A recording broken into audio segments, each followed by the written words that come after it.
ये है कि जैसा स्ट्रेस के ऊपर आज शो है, तो गुस्सा जो है वो हमारे मेंटल स्ट्रेस को दिखाता है, जो हमारा क्रोध है हमारे क्या मेंटल कैपेसिटीज है उनको भी दिखाता है। अच्छा प्रश्न है, पर एक्चुअली ये सो नहीं है, ये तुम्हारा और हमारा संवाद है।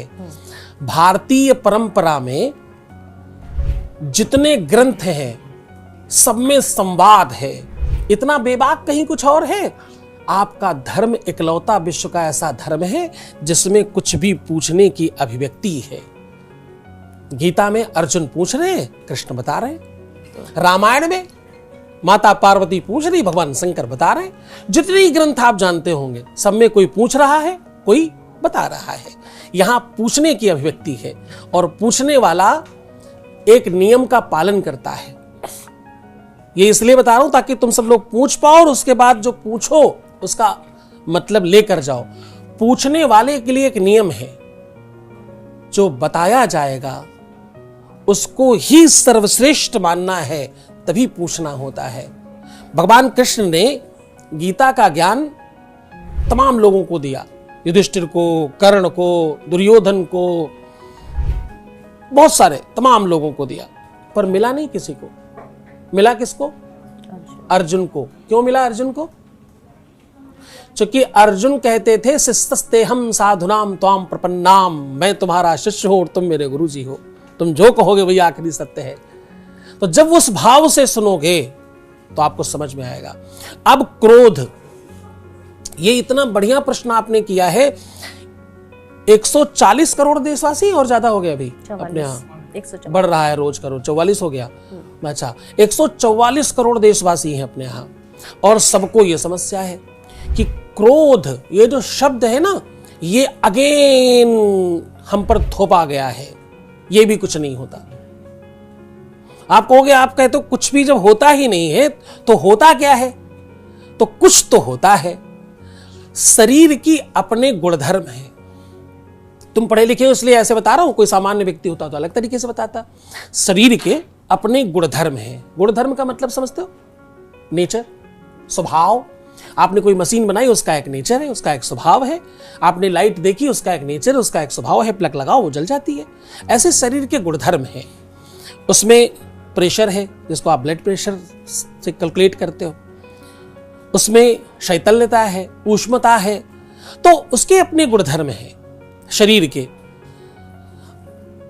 हिंसा, असत्य, मद, मोह, लोभ, काम और क्रोध, ये उसके गुणधर्म है।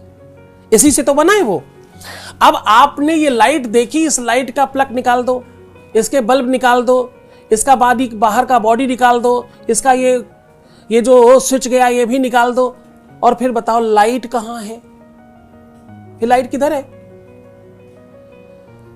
हमारे यहां कई चीजों में बार बार हमें भ्रमित किया गया, ग्रंथों को बदला गया, बातों को बदलकर अलग तरीके से सिखाया गया। क्रोध कभी भी समाप्त नहीं हो सकता, गुणधर्म है मेरे शरीर का। क्रोध समाप्त होगा तो मैं समाप्त होऊंगा। मेरा नेचर है, मेरा स्वभाव है। शेर अपने स्वभाव में जीता है, गीदड़ अपने स्वभाव में जीता है। उसका नेतृत्व है, उसका व्यक्तित्व है, उसकी निजता है, वही समाप्त हो गई। प्राण ही चले गए शरीर से तो शरीर में क्या बचेगा? अब ज्यादातर लोग बोलते हैं हिंसा, सत्य, मद, मोह, लोभ और काम, क्रोध, ये सब छोड़ दो, तो कहां ऊपर चले जाए क्या? यही तो गुणधर्म है, इसी से चल रहा है जीवन। लाइट का प्लग निकाल दो, बल्ब निकाल दो, स्विच निकाल दो, फिर लाइट कहां है?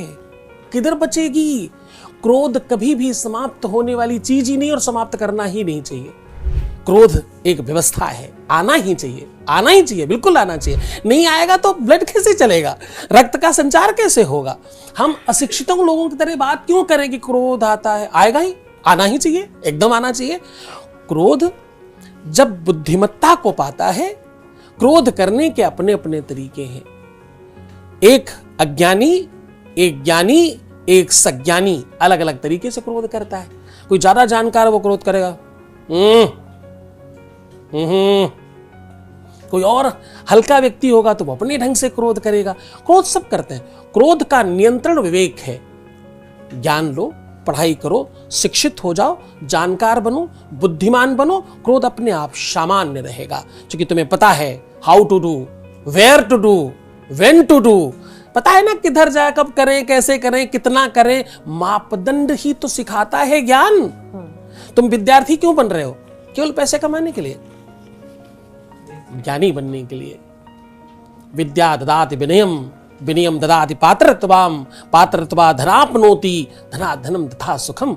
उस सुख की तरफ जाने के लिए तुम विद्या ले रहे हो। विद्यावान व्यक्ति जब बोलता है तो लगता है कि भाई हा, ये सही बात बोली, ये सही बात कही है। आप खुद भी कभी पढ़ते हो, कोई पढ़ी हुई की बात करते हो तो अच्छा लगता है? बस वो अच्छा लगना क्रोध को समाप्त करता है। वो तुम्हारा ज्ञान तुम्हारे क्रोध पर नियंत्रण करता है। क्रोध पर क्या नियंत्रण होगा और क्यों नियंत्रण होगा? शरीर का गुणधर्म है। शरीर से हाथ काट दो, पैर काट दो, सर हटा दो, फिर कौन बचा? तो कभी भी कोई भी उसका पार्ट है। ओवरऑल कहने का मतलब क्रोध कभी भी समाप्त न होता है, न होना चाहिए, न इस तरह से सोचना चाहिए।